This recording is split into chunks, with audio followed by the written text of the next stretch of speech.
Well, hello, everybody. This is a different kind of video. Okay, we're going to talk today about something I think everyone really in the fantasy genre or in any, you know, anybody who's an author or who really appreciates fiction, uh, I think really appreciates what fellow aficionados or fellow passionate fan nerds, whatever. I think we all appreciate what we all like in the genre. Okay, so I think even on Facebook, there's whole pages dedicated to people taking pictures of their bookshelves. So today, I thought we would just really quickly kind of take you inside behind the scenes of the Crucible. Okay, this is the room where Cody and I create. This is where we do all of our work right now. Eventually, this will probably be an office somewhere, but right now, it's where we write, it's where we do videos, it's where we do our podcasts, it's where we do everything. Okay, so we call this the Crucible. This is where everything gets in there and reacts, and we come up with hopefully some really, really cool stuff. But we're inspired, and we have to be inspired. So we do that to a couple of ways through music, just through the ether, the ethereal environment around us, as well as we surround ourselves with great material, reference material, and just good looking stuff. So, welcome to the Crucible, and we want to start here on this bookshelf. This is not completely full, but it's darn near close. Okay, and as we said in one of our other videos, it is that time of year where the wife, Bobby, gets all of the Christmas stuff out, and every room, there is no discrimination. Every room gets a taste of Father Christmas. Uh, so here you see mostly just good fantasy books. Like here's an anchor, right? That's an anchor. There's probably a couple of versions of this in here. These are kind of some one-offs that I've gotten through the years.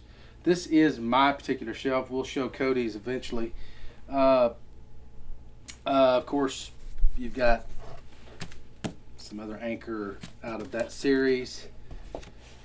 Not all of those are up here. Of course, we have Tolkien in spades, Silmarillion, the box set of Trees of Isengard, The Return of the Shadow. This is the Book of Lost Tales, the Book of Lost Tales 2, just all of the Tolkien, tome of writings and reference material. So, got that. Got some westerns. Got some writing books, rhyming dictionaries. Up here, you see pretty good selection of Dragonlance, which is one of my favorite. Starting there, that's a big anchor for me. More C.S. Lewis broken down into smaller books. Here's a good find. That's from my childhood.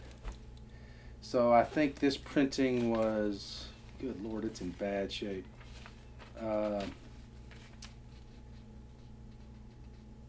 So this was printed in 1982, I believe.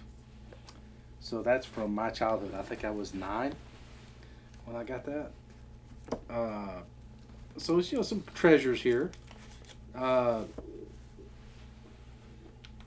Larry McMurtry, one of my other favorite writers. This book is mine again in rough shape.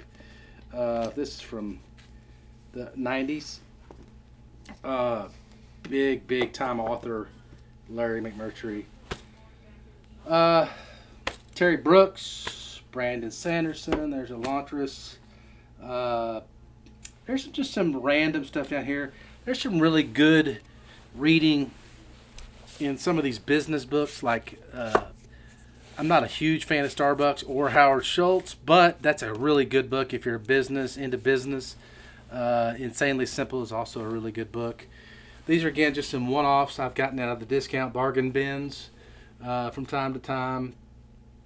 There's a copy of the Bible. a couple of them. This is the Message, which is a different translation of the Bible, broken down into our style of language today. Just some more reference books down here, some good reading. Richard Branson. If you're into business, Richard Branson's really, really good stuff. There's a book on U2, the band, with really, really good read. A bunch of old DVDs. Those are kind of archaic and antiques. And these are some really good books here, too. Dracopedia. We're not sponsored by any of these companies who made these, but man, if you're into art or if you're into dragons, this is some really, really good stuff. Boy, there's a relic from the past. This is from, again, my childhood. This is the very first Monster Manual, 77, 78. Yeah. So, man, there's some good old books in here. Here's a really good one, too. If you're into art, go on Amazon and pick that guy up. The Art of Dragonlance. Really, really good stuff. Some of the best artists in fantasy history. So, anyway, this is my shelf. One of my shelves. Really cool stuff here. If you don't have that, this is from script to screen. The whole Lord of the Rings movies from script to screen. Really, really great book. Heavy. Some more Lord of the Rings stuff, of course. George Martin. That's out of place. Margaret Wise, Tracy Hickman. This is Dragonlance authors on another series. Here's the Hobbit books. There's some DVDs. Soundbar. These are really good books by David Day. This is just stuff, the Atlas, the dictionary, all kinds of reference material on Lord of the Rings, as well as down here, Alan Lee's sketchbooks of The Hobbit and Lord of the Rings, and then John Howe has a Middle Earth art book as well. More Sanderson, Hickman, and Weiss. Here's another anchor, C.S. Lewis, Chronicles of Narnia. Here's a brand new one, talking about maps. This is kind of the real tome of maps. If you haven't bought this, I mean, it actually comes with 4 breakout maps, and it does a lot of discussion of how Tolkien did his maps. Really, really cool book. And then over here, more Game of Thrones, more, there's Dungeons and Dragons, Art and Arcana. This box set down here is Game of Thrones, really, really cool collector series. We'll show that closer up. More McMurtry, there's Name of the Wind. New Dragonlance series, Dragons of Deceit, Eternity, and Fate. Really, really cool stuff. So, hopefully this gives you an idea of what we're surrounding ourselves with in the Crucible, okay? Now what I want to do is I want to break a few of these books out. We're going to grab a select few, and we're going to talk about maps and what is good, what's not, what's there, what's not, and just spend a couple of minutes talking about maps as it relates to our other series of how we make maps. So give us a couple of seconds and we'll take you there. Okay, so we're looking at that thing. Yeah. Well, I just wanted to make sure everything was no, all right. it's tempting to look here thing. and not to look there. Yeah, yeah. All right. So we showed you my bookshelves. A lot of this is shared passion or shared, taste for what we like. Yep. Cody's probably got a little bit more of a variety when it comes to maybe more contemporary fantasy. I'm kind of the throwback. Of course, I've got a few years on Cody, but what are some of the other ones that you have as far as titles? Do you know? I mean, I think you've been reading the Starless Crown series. Currently, what I'm reading, next read is going to be Promise of Blood by was it Brian? His last name escapes me. Mick something. So I'll have to look into it. So sorry, but I am looking forward to reading the book. His TBR, there is some on his TBR, right? Yeah. And you definitely hold the vast variety of all the Dragonlance that I can see sitting from here on the bookshelf. You got a whole shelf dedicated to it. Do you know there's over 200 novels in that world? My goodness. I mean, it would take a whole shelf just to hold Dragonlance. Yeah. The only other one that's got more, I think, is Forgotten Realms. Probably. Because R.A. Salvatore has written, like, how many books? I mean, ridiculous. Yeah. I was going to say I got several in his Legend of Drizzt series as well. So, regardless, today, this video is about a little bit more of a specific deep dive into one part of these books, or a select grab of books that we did from my shelf. We're just going to look at some maps. Because that's what we're talking about. That's what this channel is kind of focused on right now, is maps and map making. So we thought we would just go do a little dive into some of the books that are on my shelf and just get a taste of what's there. We did this at the bookstore the other day, and it's probably hard to ask for permission or forgiveness from the Barnes and Noble people that were videoing in their store. You never know. You could get thrown out for things like that, probably. Regardless, we decided we would do that here because we do have a pretty good trove of books. So let's dive into it. I'm just going to grab one. Yeah. This is an older book. This book is Margaret Wise and Tracy Hickman, Guardians of the Lost. This is volume 2 of the Sovereign Stone Trilogy. Great authors. I haven't read this series yet, but I got it just recently, so I could do just that. So it's on my TBR. This is published in 2001, so not that old. 20. I guess it is that old. 22, 23, 24 years. But let's look at the map. So usually in the first part of the book. So. Man, this is not the world of Krynn, which is what their Dragonlance world is. Right. Hopefully you can see some of that, and we can show this closer up. Again, these authors are not paying us to do this, but we are giving them some cred here. This is a pretty good world map. Pretty vast. As far as black and white goes. It's not terribly detailed, but it's giving you the continents, the regions, and a good sprinkling of names. It's not deeply, detailed on the naming side, but, and again, we'll show you this closer up, but it's a pretty good starting place if you just want to know where you are in the world. I love their pictures in the beginning here. Really nice. So that's pretty cool. But that's the map in this book. Aha, see, they've hidden one on us. The full color version in the just inside. Saw that peeking out there. Yeah. So that's really nice. That's what I'm talking about.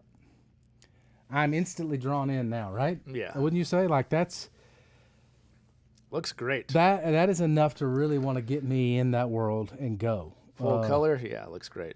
Yeah. The black and white really is not even needed once you have this.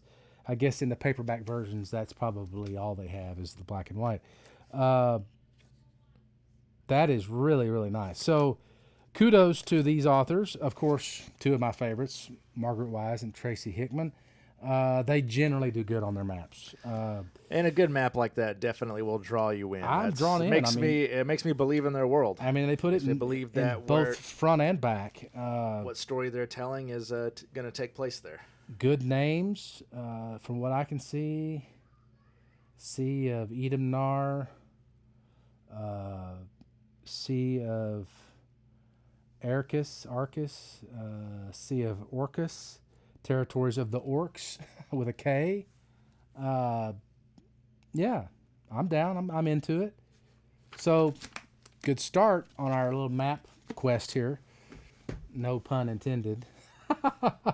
So grab another one over there, Cody. Let's. Some of these were blind. I haven't even looked at some of these. Yeah, there we go. There's a Robin Hobb book. Man, you talking about this lady? With 2 C's. She is prolific in her prose. Let me just tell you, if you like good prose and good literary, look at that. Our TV's going to sleep. Oh, hey. Let me fix that real quick. Yeah. And in the meantime, we have a couple of maps in here, actually. The good old faithful black and white. Pretty simple, but gets the point across. Compared, though, to what we just witnessed with the full-blown color, texture, knowing what everything is, that's... I like what she was trying. I mean, C. Okay. The font, first of all, to me, looks very Mickey Mouse. I mean, not nothing against Disney, but everything against Disney. But when I say Mickey Mouse, I mean pedestrian, second grade. They could have done better on the font. Nothing against her or this book, because I've read some of this book. It's really good. Kind of on my halfway TBR. We got a match of a which I like that. location, a building. I like that because sometimes you get in these locations in these books and you just get lost, and not in the best way. But those are pretty much it. But she doesn't have a hidden one away. Great author. Magical. These colorful one. What is this series? The Fitz and Fitz and the Fool. Fitz and the Fool series. Great writing. She really deep dives into, like I said, the prose and just really good writing, eloquent writing. But the map, I'd give this a C-. What do you think? Yeah, the map's not my favorite. I think it just looks a little bit of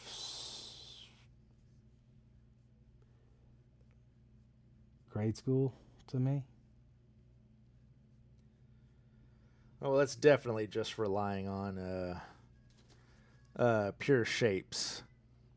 To the point where there's a key up there so you can tell what in the world ice shelves are, where the borders are. And again, nothing against her. She's a great author. But, I don't know how much of this stuff they actually do. I don't know if every author draws their own maps or they pay someone to do it or they sign off on it. I'm sure they do. But I'm sure there's something there, but one of the most, what I thought was an insane argument was the story that I showed you a little while ago about the guy trying to make the claim that there was actually a lot of people who hated maps in fantasy books. Oh, I don't buy it. That was the weirdest argument I ever heard in my entire life. Not buying it at all.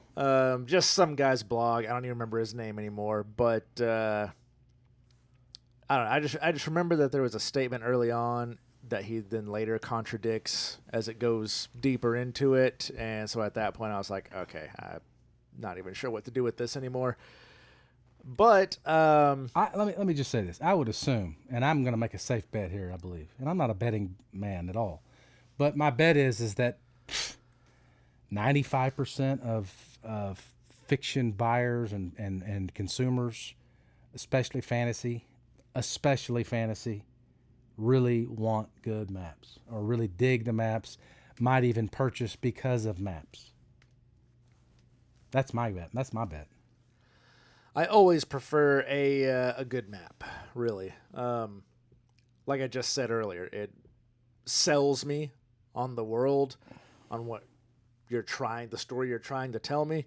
I know that one of the arguments that's been posted by a few different authors that have been quoted about it is that they don't like maps because they think it draws away from the character story they're trying to tell, which I disagree. You can disagree. I disagree that statement is true. How they feel about it is one thing, but however, I just point to, that grandfather of all fantasy and look at the maps of Middle Earth, and I'm just like, how is this distracting me from the character-driven story? Yeah, all it did was sell me on the cultures that you ran across, the people who come from those cultures and backgrounds, and gave me some kind of idea of this long journey that we're going on, where we're going from point A to point B. I think it lets you into the author's mind a little bit. Now, if you're not going much of anywhere, then that's fine. If you're doing a little bit of a high fantasy, but it's lower stakes and everything is going to take place in this one town, then it's or city, then it's like, that's fine. I don't really need to know where everything is in correlation to each other if that's all we're doing. Right. But, when you're talking about an epic fantasy, which is what we are really about, and as you can see, this is what we read. It's what we surround ourselves with, what we're trying to write. I think world building is crucial. I think it's big percentage of the fundamental core need to have epic fantasy. And I think to have good world building, you need proof of that in your map. Yeah. I think that's the natural byproduct of it. Unless you're staying in a closed cell, one room, or one castle. But then I would have a map of the castle, if nothing else, right? So we could go on and on with that. Let's pick up another book here. Let's see. Let's look at John Gwynne. And I'm sure you guys are familiar with this. There was a series before this. This is the Bloodsworn. What was the first series? It was Malice, Ruin, Wrath. What was the name of that series? Oh yeah, the Faithful and the Fallen. This is like on a lot of people's top 10, like must-haves. Desert Island, fantasy series, The Faithful and the Fallen. This is the newer one, The Bloodsworn. This is the first book in that series. It's called The Shadow of the Gods. Great cover art. Sticks out on the shelf. Very, very realistic. I mean, looks like they took a picture out of Game of Thrones. I mean, come on. But what about the map? Yeah, I was going to say it's a great cover. I haven't read this. It's on my TBR. Again, I buy a lot of books, especially when they're in that discount. But this is on the TBR, of course. But I can't wait to get into it. I think. I just took a look at the map and ugh. What a letdown. Again, nothing against him as an author. I've heard this is really good. I've heard his writing is fantastic, and I really, really hope it is. But he's kind of starting in the hole for me. I think that's what I really want to hone in on. For me, if your maps aren't good, you're starting in a hole. Starting kind of behind the eight ball. Another point of what you said earlier about not wanting to give the reader too much information, so there's no mystery. That argument was made in the music industry back in the 80s and the 90s. Some big artists were like, I'm not doing a music video on this song. And the reasoning was, I don't want to take away from the listener's idea or vision of what's happening in the song. Maybe. or maybe they just didn't have the budget, or maybe they were just too lazy. I don't know. But music video in my world, growing up in the 80s, I watched the very first music video on MTV. I mean, I was there the night it premiered. Video. Well, and look how big that turned out to be. I know, and it's like, I think it gives you an alternate version. I think it gives you the artist's version, or at least the director's version of what that song is in video format. That's kind of what we're doing here. What does the map tell me about how much? Now, I'm going to be careful here. It kind of makes me think, for me as a writer, like I want to tell the best, I want to give the best opening line and opening argument for my book that I can. I think in the first pages of a book, the argument you're selling beyond the title page is, what does the map look like? How much did I care? How much did I really put into this? That's my argument. I think this is low on like, this is D minus for me. What do you think?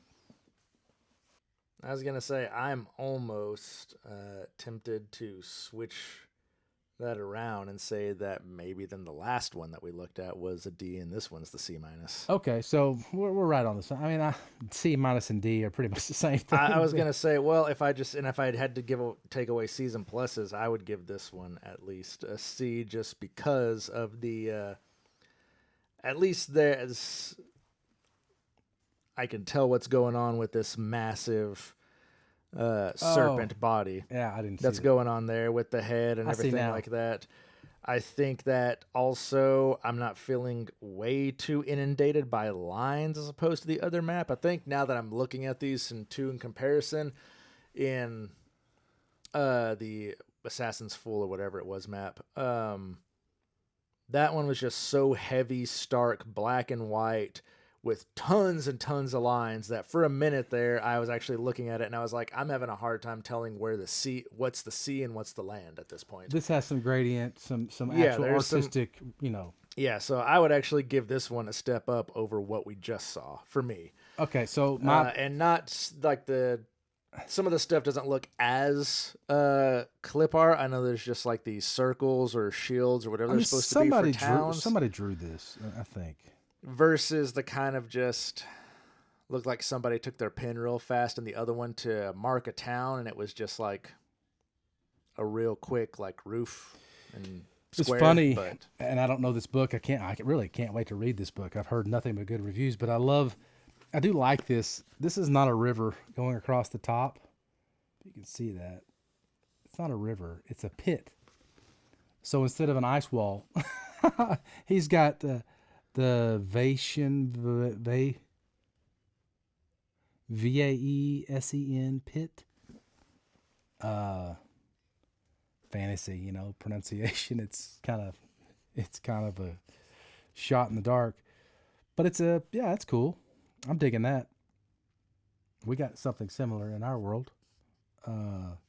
So, C minus on this, but can't wait to read it.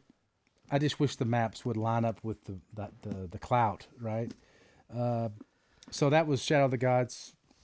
This is not a book review, right? This is just map review. Yeah, I was going to say, I haven't read any of the books that we've displayed here today, so don't take this as a recommendation of what to read, what not to read, I guess. No, it's things that are on to-read lists, and we're focusing more on the maps. And it's just one of those things that the ones that we're going to get to here in a little bit, if you're thinking, man, that sounds a little harsh in what you're saying, and that's not very swell of you to speak that way. Yeah, okay, well, I've seen some fantasy maps, and some of y'all are probably going to already know where we're going, that when you get to that level and you've put that much effort and time, or you've had somebody, hired people to put effort and time, I don't really care which, to get just a massive detailed map, and you can tell what's going on, and it looks real. It looks like the atlases of long ago. It looks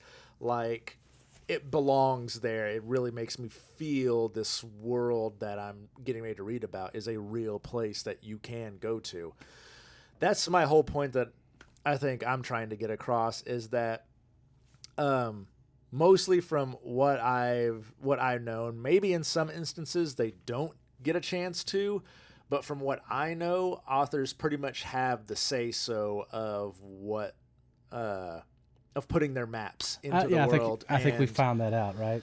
And if that's the case, for all or even most, then you get to the point where it's like you see in some maps that are just like, I would almost rather you not have a map at all in here at this point, because it's empty. Let us draw you a map, right? Right. You want to hire us to make you a map, we can make you a map, right? Maybe that side of it is not everybody's cup of tea. I get it. But my God, it's no different than, it's no different than if you go out and you're looking to buy a new pair of shoes.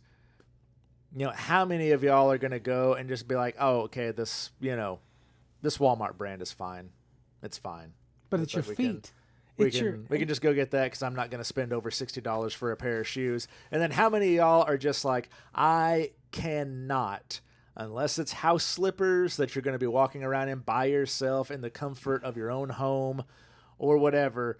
Some people are going to be like, no, if the shoe costs less than $200, they're not going on my feet. Well, again, why? Because craftsmanship. Yeah, you can't trade your feet in. You can buy a new truck. You can trade it. You can spend a whole mortgage on a truck and trade it in a couple of years, right? You can't trade your feet in. Buy good shoes. Buy good boots. Put in a good map. I mean, how much did they spend on this cover art? That's a lot. I was going to say, the cover art is fantastic. I mean, look that at the right detail. there is... It's unbelievable. And in that map, I mean... I was going to say, that cover art's definitely inspiration and influence for, man, I hope that can get books that have cover art that good one of these days. We're just saying, kind of get everything in line, right? So let's throw another one on the table. We'll do one more book, and then we'll go to our favorite. So... a staple for most everyone, Robert Jordan, finished by Brandon Sanderson. Wheel of Time series, the final volume, A Memory of Light. Ooh. And already I'm in love with it. Yeah. Obviously, color does go a long way for us. This is kind of the thing that we're getting at. You can still make ones that are good without color, but by God. This is grand. Whenever it looks like that. That's grand. Yeah, you are not going to be able to tell me anything otherwise.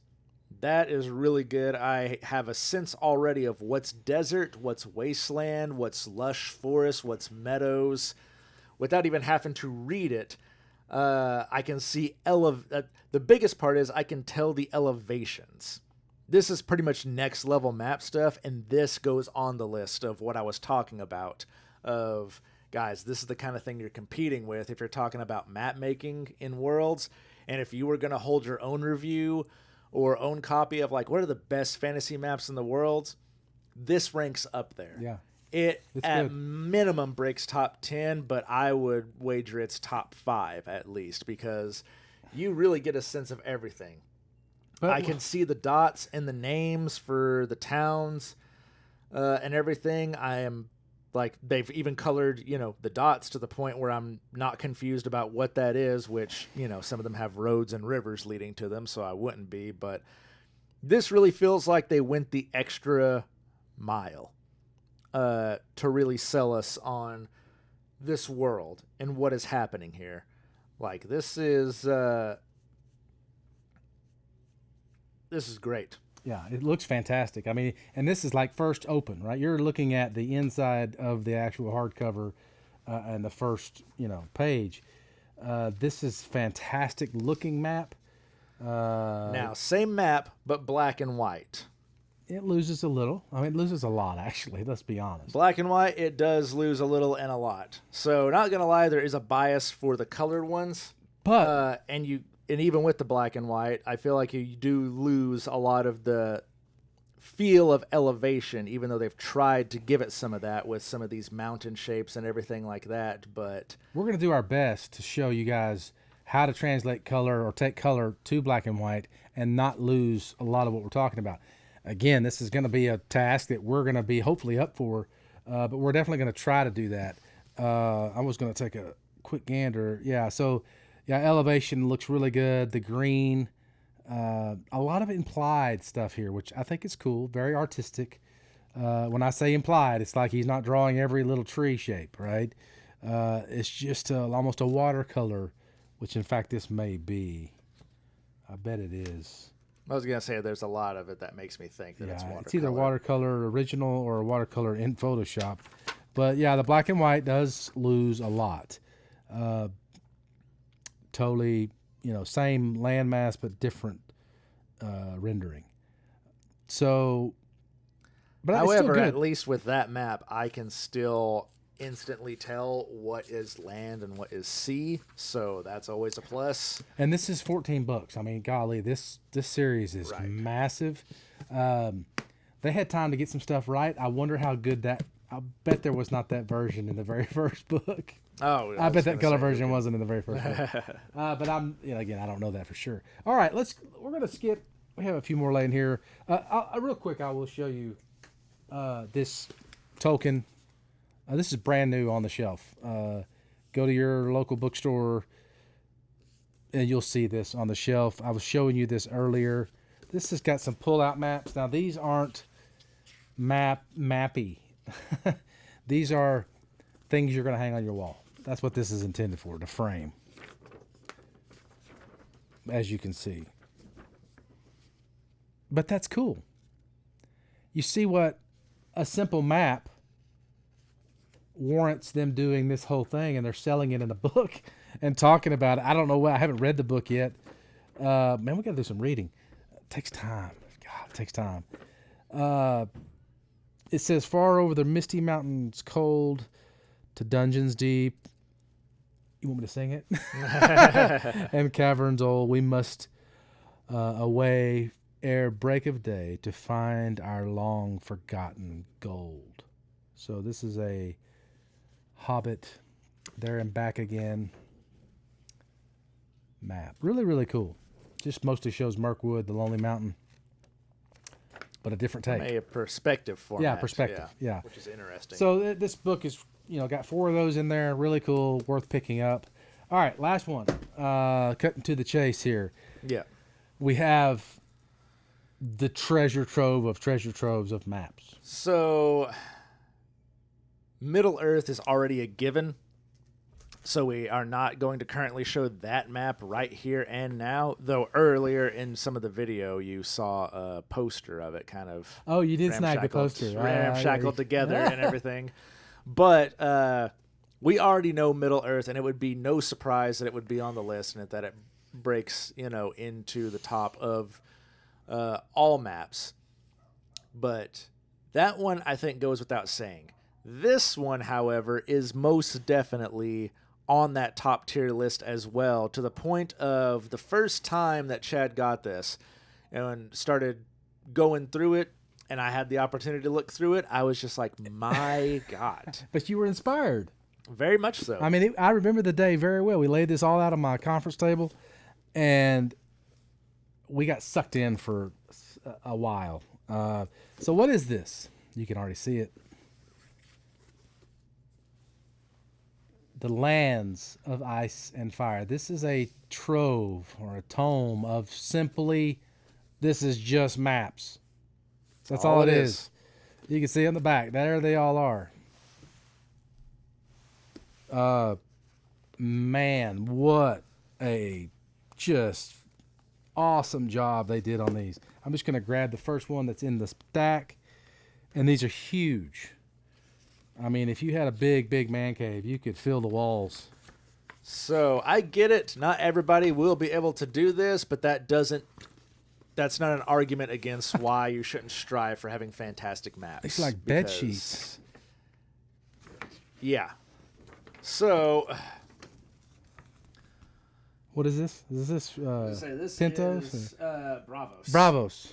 This is Bravos, to the point where you can see all the streets and the buildings. You are seeing a map of this city. You are seeing the surrounding isles. You know, you got your fantasy-inspired Colossus of Rhodes up there. I love it.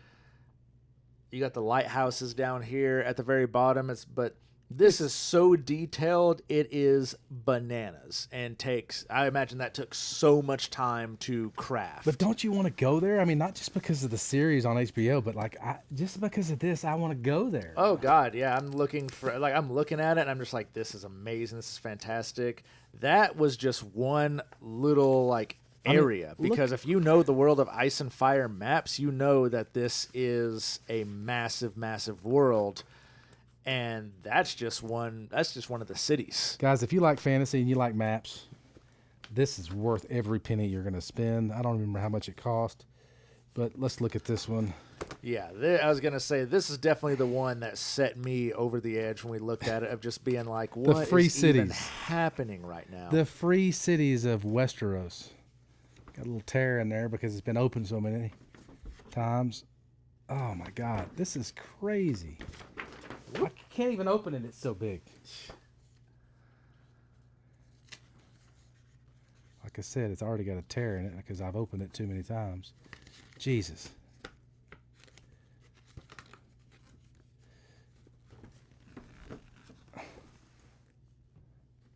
Free cities.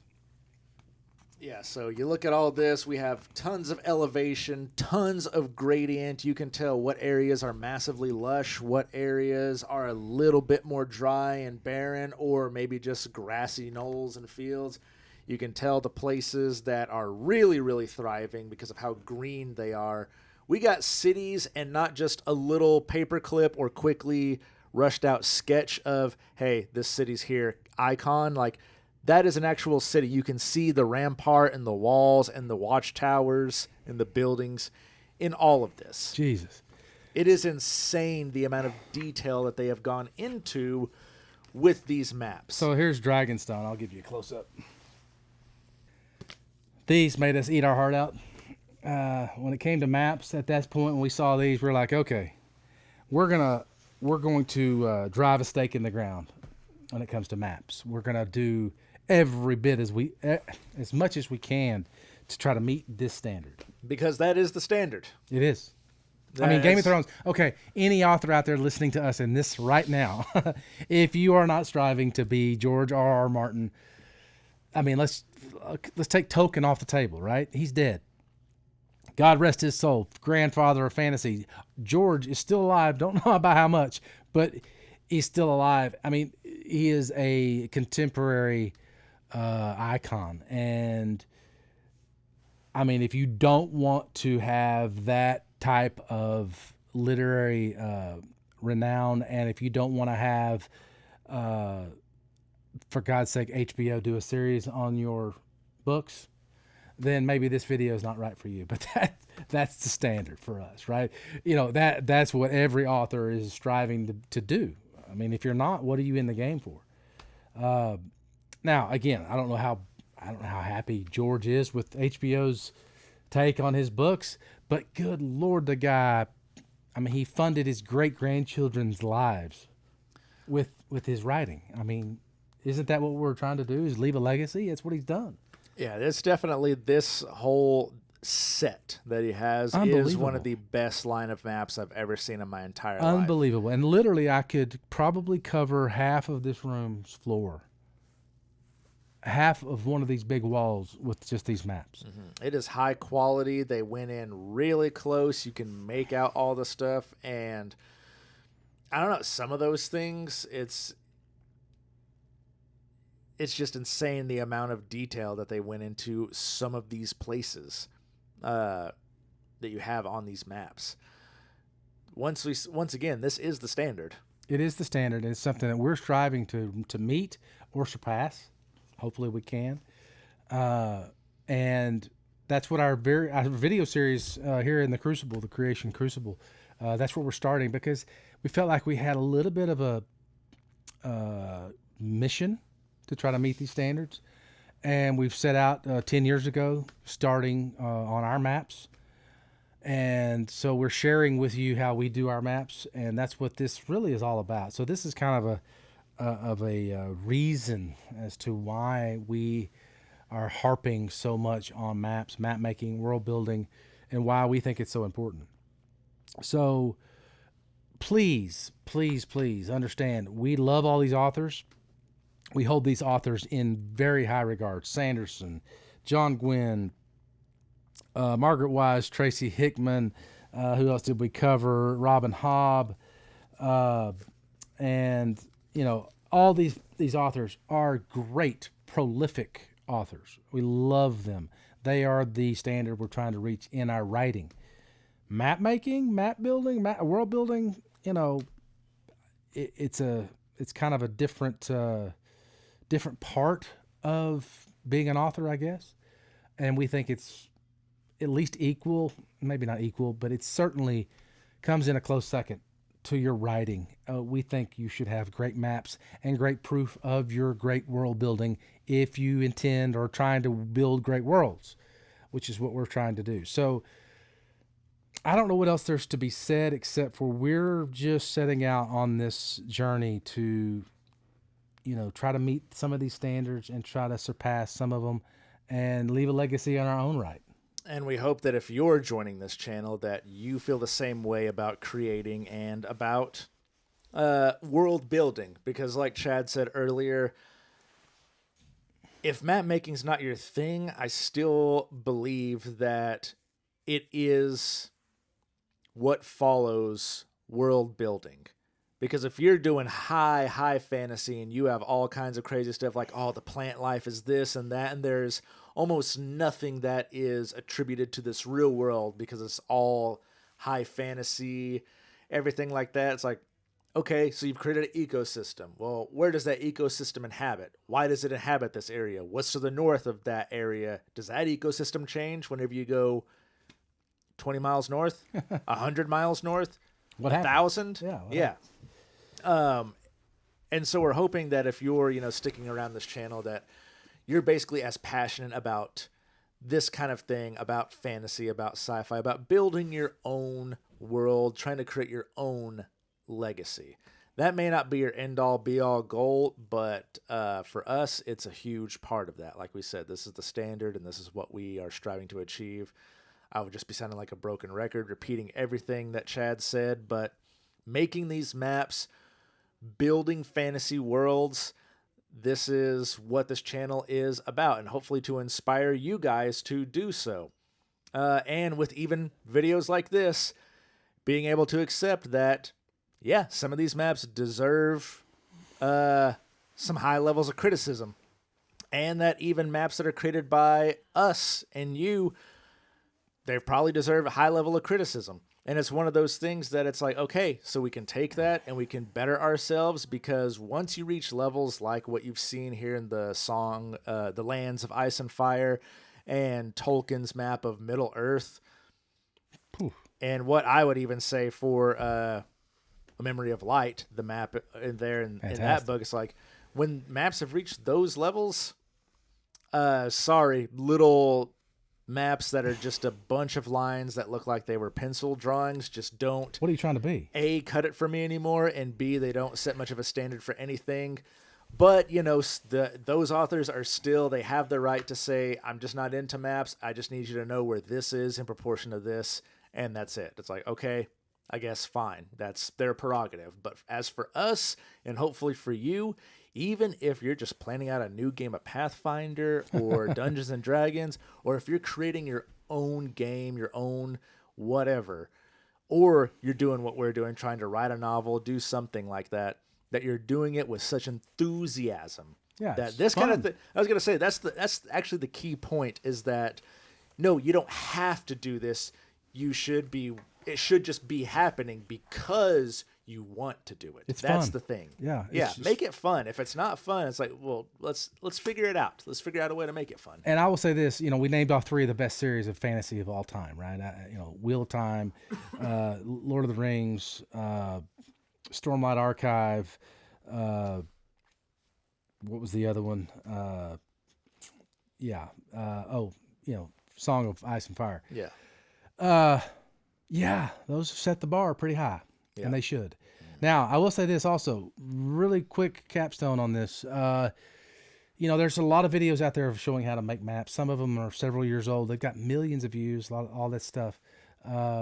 It's really, the worlds of map generating, that's kind of gone because of AI. I will say this, don't resort to just using AI or map world generator softwares. Get down and just get in the dirt and start drawing and start creating. And that's what we're hoping we can inspire with these videos. So leave some comments, like, share, Subscribe. hit the bell, subscribe, get notifications for our future videos, and certainly spread this around and leave comments. We want to hear what better maps are out there. Show us, tell us. And we hope you enjoy this video, and we look forward to seeing you again very, very soon.